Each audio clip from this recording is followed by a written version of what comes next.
The following movie is rated PG-13.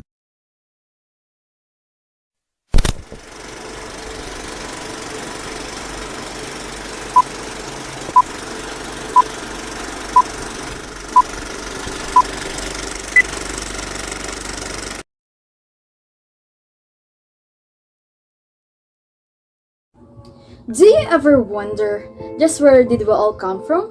What is the root of our existence? How much change has happened? Or are we always like this from the beginning? So many questions, yet so little answers. Well, there is one bright man that provides us those answers we were searching for. Charles Darwin, who is known as an English naturalist, geologist, and biologist. He developed a theory that changed all of our perspectives. It changed how we view the world, how we think about ourselves, and in relation to the world around us. He developed the theory of evolution. So, what is this theory all about? The theory of evolution states that evolution happens by natural selection.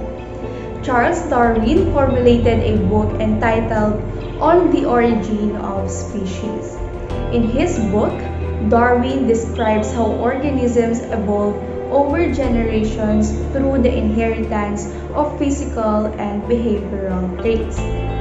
According to the theory, individuals with traits that enable them to adapt to their environment will help them survive and produce more offspring which will inherit those traits.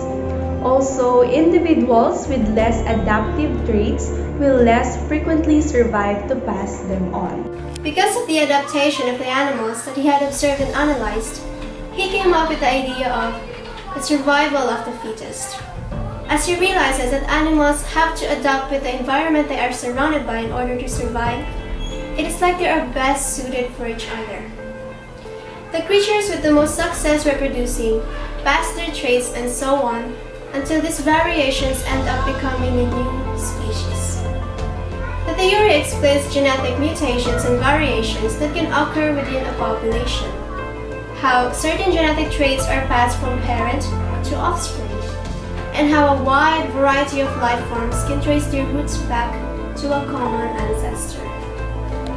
In addition, the theory of evolution has four main principles: variation, inheritance, selection, and time. Variation means that every individual out there has a distinct genetic makeup compared to others, which gives rise to differences in physical appearances. Inheritance, on the other hand, is simply the passing of an individual's genetic makeup to their offsprings, which then lead us to selection. Selection is all about whether an individual inherited genes from their parents that make them more suitable for survival. All of these trial and errors, of course, cannot be perfected without the passing of time. To put simply, the theory of evolution is a means of natural selection that can be described as descent modification, said by Brianna Paviner, an anthropologist and educator at the Smithsonian National Museum of Natural History in Washington, D.C. Natural selection can alter a species in small ways, causing it to change in color and size over the course of several generations. However, because Charles Darwin's theory opposed the teachings of the Church, which had dominating influence in the West at that time, this notion became controversial. As a consequence, people were divided. Some accepted the idea of evolution, while others rejected it and reaffirmed their faith in their religion and the Bible's word that life was a blessing from the Almighty God. Although there is a contradiction between the idea with the words of the Bible, Darwin provided data to support his theory. The first is anatomy. Species may have comparable physical traits because they share the common ancestor with them. This is the concept of homologous structures.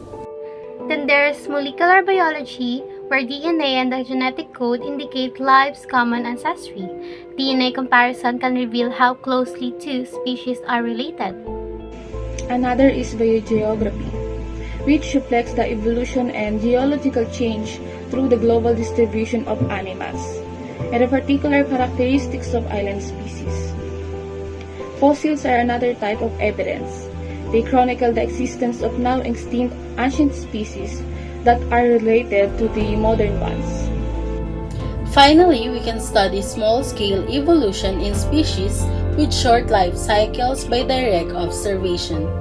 So, what is evidence for evolution?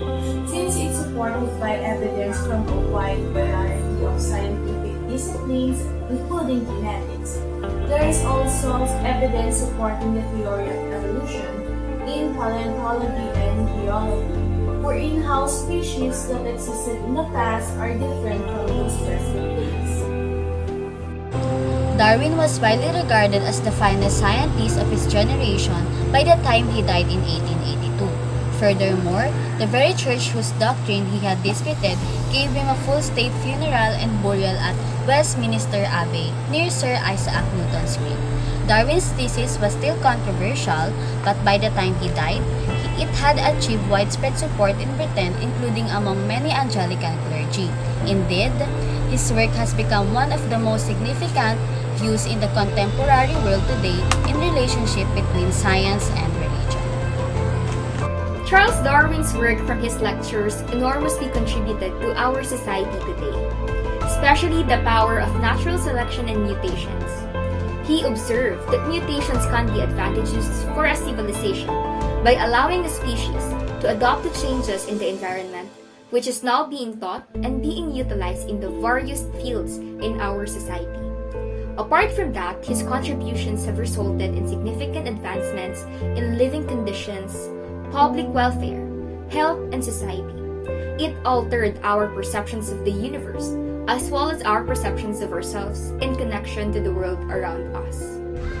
From physiology to ecology, and from biochemistry to systematics, the idea of evolution has gradually spread its impact to other biological fields.